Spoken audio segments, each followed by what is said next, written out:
So welcome to our ASOL English learning class. And आज हमारी I think 111th और 112th ऐसे कुछ क्लास है, पर जहाँ तक मुझे याद है हमारी 15th क्लास होगी एक्टिव और पैसिव की। जो भी प्रीवियस क्लासेस है वो सारी आप देख सकते हैं। तो चलिए हम एक्टिव और पैसिव क्लासेस के अंदर फ्यूचर इंडेफिनिट टेंस हमने ऑलमोस्ट कर लिया था। चलो इसी का एक कुछ थोड़ा सा पूछता हूँ मैं। फ्यूचर इंडेफिनिट टेंस का देखते हैं कोई कर पाता नहीं कर पाता।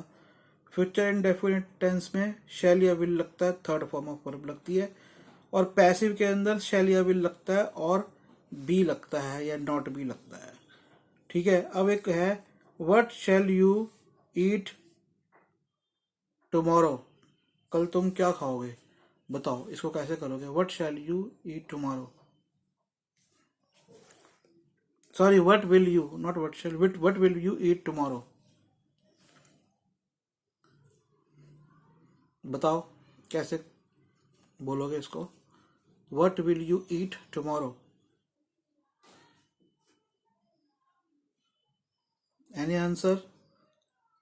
कुशाग्र और राध्या, आप जो भी देख रहे हैं वहां पर सोचिए। What will you eat tomorrow active है, इसको पैसिव बनाना है।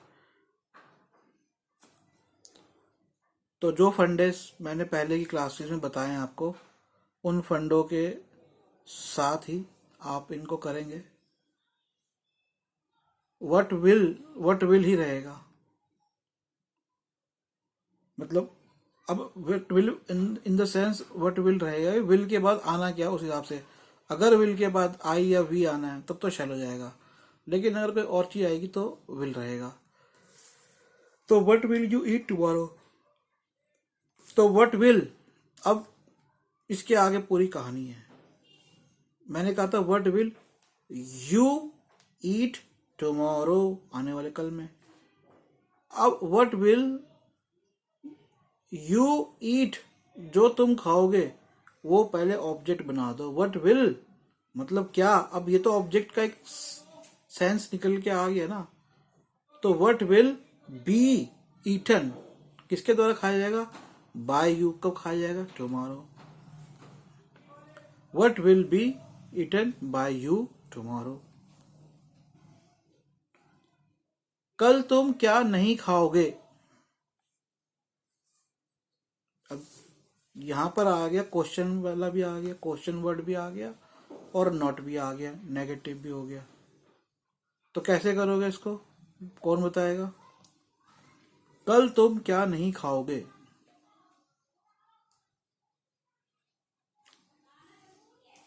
तो नहीं खाओगे में विल नॉट भी आएगा। What will not be eaten by you tomorrow.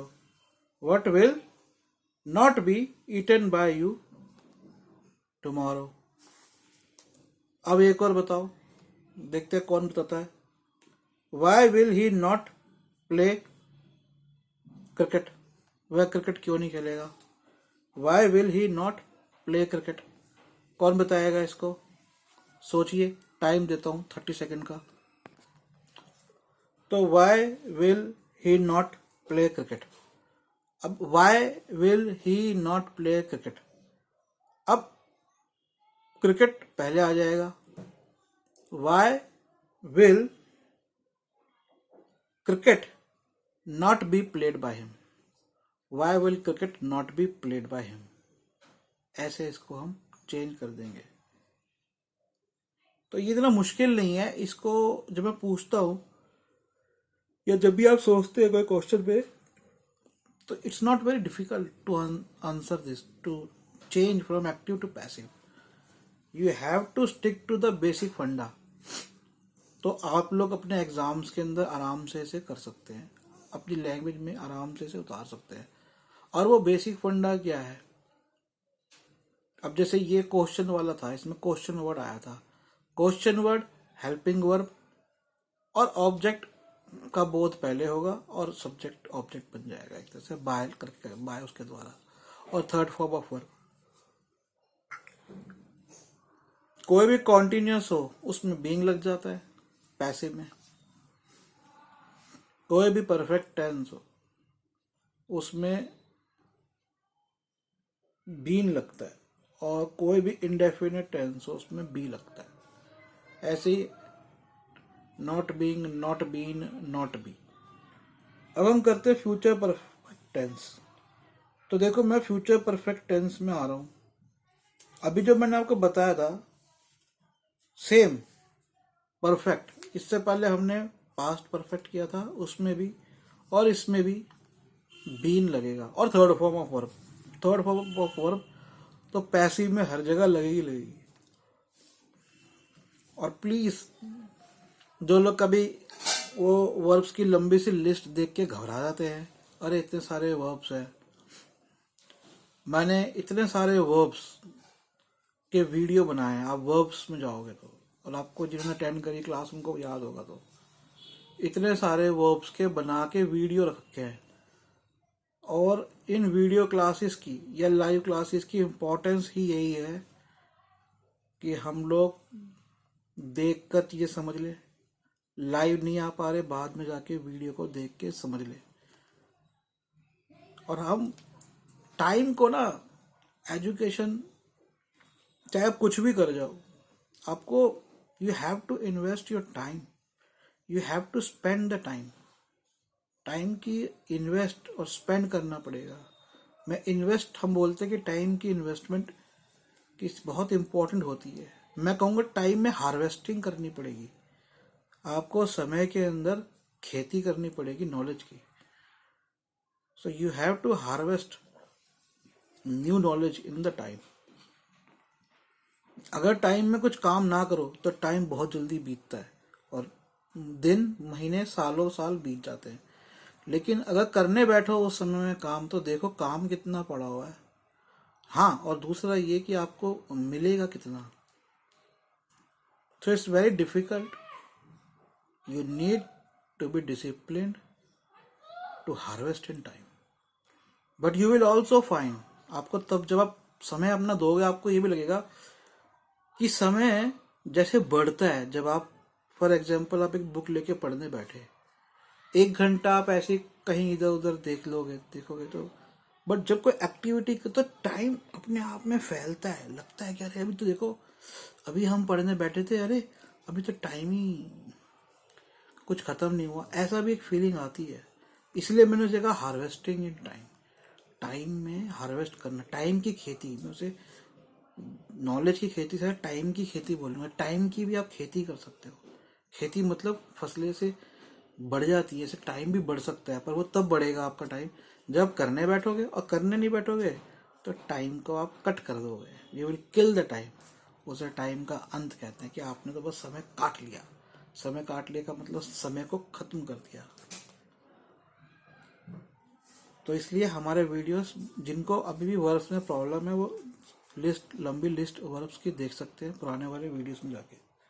तो फ्यूचर परफेक्ट टेंस में वही फंडा है, शैल हैव और विल हैव। इंडेफिनेट में खाली शैल या विल था, इसमें शैल हैव हो जाएगा, एक हैव और ऐड हो गया, या विल हैव हो जाएगा। और थर्ड फॉर्म ऑफ वर्ब होगी एक्टिव वॉइस में भी।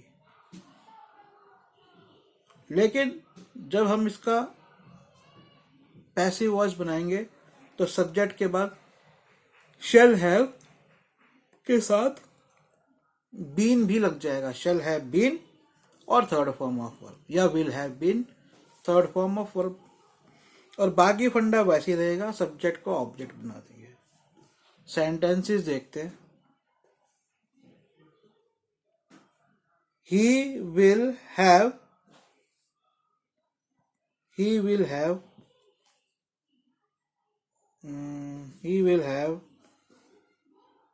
bought new clothes. He will have, वह नए कपड़े खरीद चुका होगा। यही है कि वह ये काम कर लेगा फ्यूचर वाले टाइम में। फ्यूचर परफेक्ट है। He will have bought new clothes। ठीक है, अब इसको कौन करेगा चेंज पैसिव में, बताओ। सोचो, करो, टाइम लो, पॉज कर दो। मैं भी कैमरा पॉज करता हूँ। लाइव क्लास वाले सोचेंगे, बाद में जो देख रहे हैं वो लोग पॉज करके सोचेंगे। दोबारा बोल रहा हूँ सेंटेंस, ही विल हैव, क्या था मैं भूल गया, ही विल हैव, क्या था, किसी को पता है, याद है? कोशाग्र राधा, क्या बोला मैंने? He will have have buy new clothes. Bought, buy नहीं bought, third form of verb, he will have bought new clothes. चलो अब मेरे को इसको बताओ। चलो ये तो कोई नहीं बता पाया लाइव क्लास में, और जिसने सोचा है वो भी अपने चेक करे। He will have bought new clothes, तो क्या होगा, न्यू क्लोथ्स को पहले लिया हो, new clothes will have been bought by him, new clothes will have been bought by him. अब एक और सेंटेंस देता हूं, they will have coloured the car, वह कार को कलर कर चुके, they will have coloured the car. कैसे बोलोगे इसको?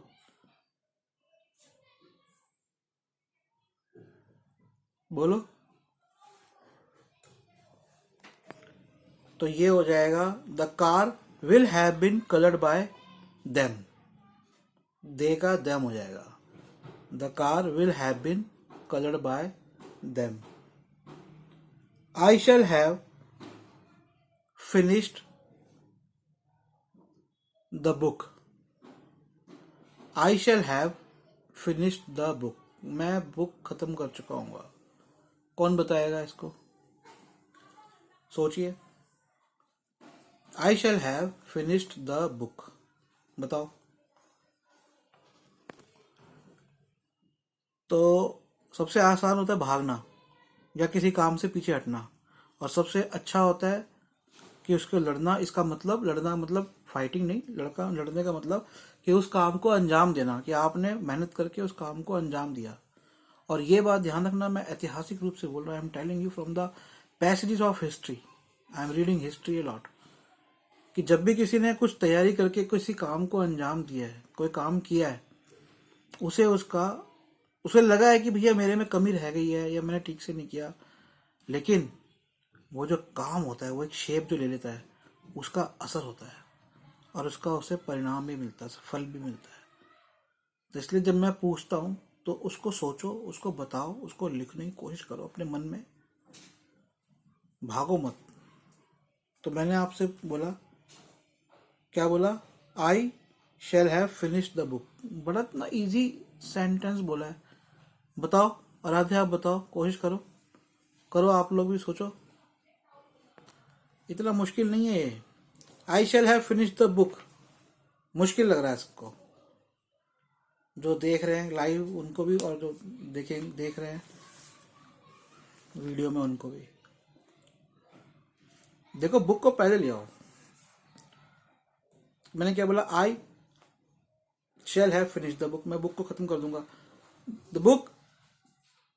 अब बुक शैल तो नहीं लगेगा, बुक के साथ तो विल लगेगा, शैल तो किसके साथ लगता है, आई और वी के साथ।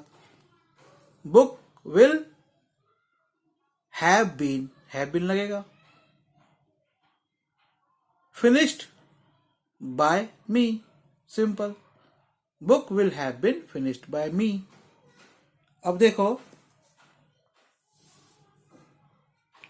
will he have will he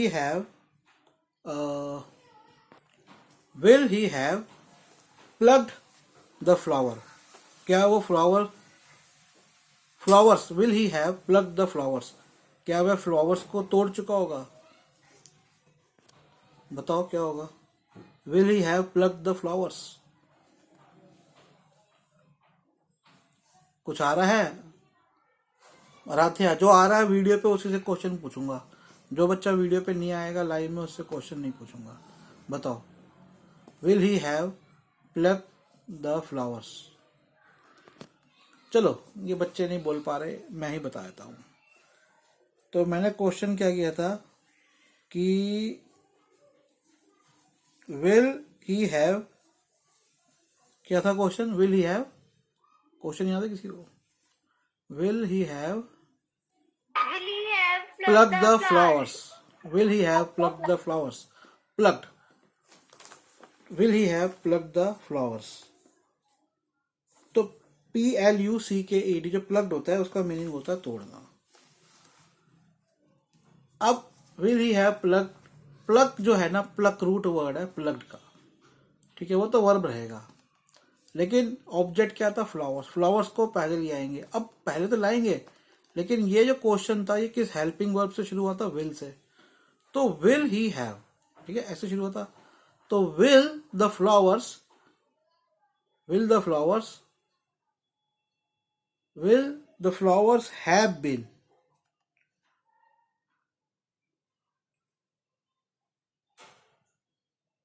will the flowers have been plucked by him, will the flowers have been plucked by him, will he pluck the flowers, will the flowers have been plucked by him, ये होगा।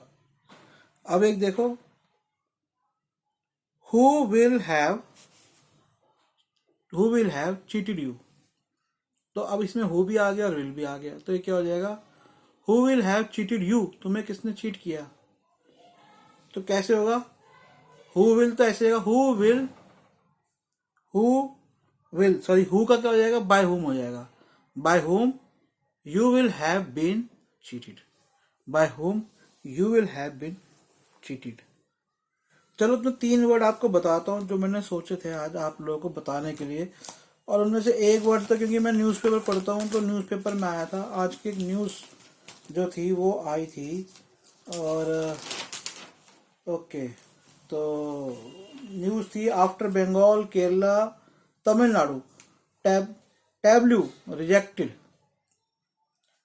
After Bengal Kerala Tamil Nadu tableau rejected, CM says disappointed. तो ये news थी, तो इसमें word आया कि बंगाल और केरल के बाद तमिलनाडु के भी जो टैब्लू है उसको रिजेक्ट कर दिया सेंट्रल गवर्नमेंट ने। 26 जनवरी हमारे रिपब्लिक डे मनाते हैं हम लोग, और उस दिन हमारे इंडिया गेट पर सेंट्रल गवर्नमेंट द्वारा एक परेड निकाली जाती है, और उसमें वो बड़ी आकर्षक झांकियां होती हैं।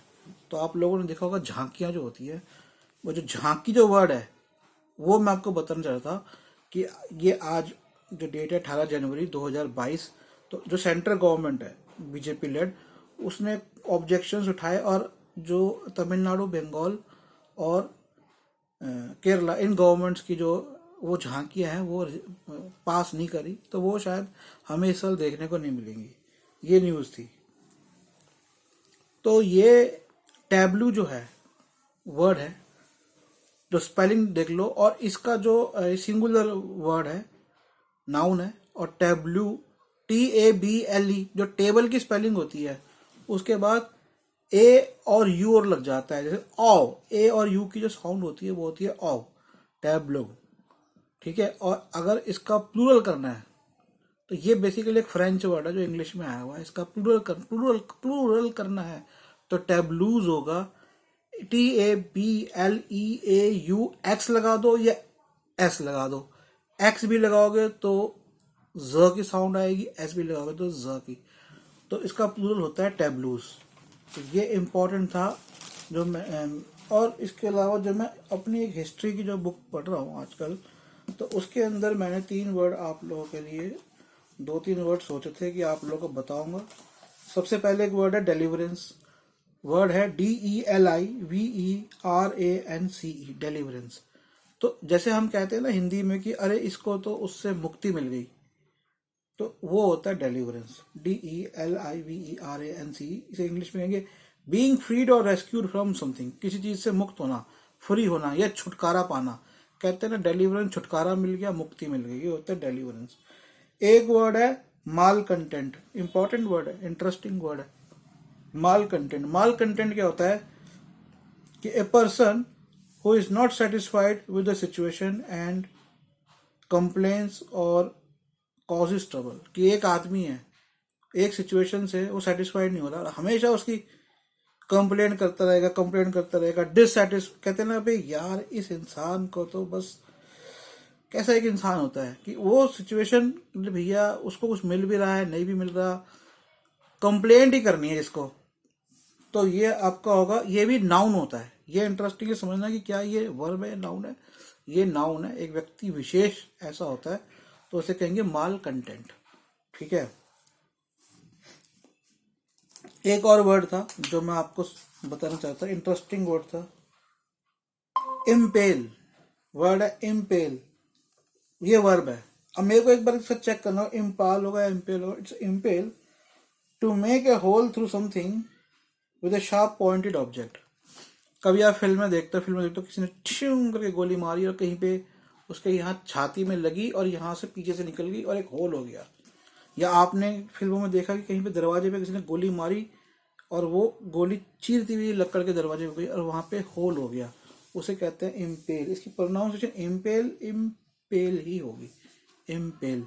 एक और वर्ड था, चौथा वर्ड जो था, जो मुझे लगा था इंटरेस्टिंग था और मैंने सोचा था, उसके बारे में सोचा नहीं था पर फिर भी आप लोगों को बता देता हूँ, जो एक सेकंड दो मुझे। तो इम्पेल के बाद आपका डिक्शनरी में एक और वर्ड आता है इम्पाल्पेबल। अब मेरे को एक बार इसकी प्रोनाउंसिएशन देखना पड़ेगा। इसकी प्रोनाउंसिएशन मेरे को लग रही है इम्पाल्पेबल है या इम्पाल्पेबल ही होगी, इम्पेलपेबल नहीं होगी, इम्पाल्पेबल कोई ऐसी। तो ये एडजेक्टिव है, ये क्या है, एडजेक्टिव है, फॉर्मल वर्ड है, औपचारिक मतलब राइटिंग में ज़्यादा यूज होता है। That can not be touched और फेल्ट फिजिकली, जैसे इम्पाल्पेबल हॉरर, इम्पाल्पेबल फियर। एक ऐसी चीज जिसको आप टच नहीं कर सकते, उसको फील कर सकते, समझ सकते हो उसको। Not easily understood by the mind, या फिर जिसको आप माइंड से समझ नहीं पा रहे। समथिंग कि जैसे हम हॉरर मूवीज देखते हैं, उसमें अरे ये क्या मिस्ट्री है, ये समझ नहीं आ रहा, तो वो होता है आपका इम्पाल्पेबल। जैसे impalpable darkness, impalpable horror. Okay, she was an impalpable presence lurking in his imagination. She was an impalpable presence lurking in his imagination, मतलब lurking माने मतलब घूम रही थी उसके इमेजिनेशन में, उसकी कल्पना में। She was an impalpable presence, मतलब कि वो एक ऐसी एक इमेजिनेशन थी उसकी कल्पनाओं में जिसका वो समझ नहीं पा रहे थे। तो ये होता है इम्पाल्पेबल। तो ये 4 वर्ड्स याद रखना, tableau, impalpable, deliverance, impalpable, impalpable, impel, sorry, deliverance, impel और इम्पाल्पेबल और एक क्या बताया, टैब्लू। ठीक है, और माल कंटेंट, ठीक है। चलो आज की क्लास ये खत्म करते हैं, बाय।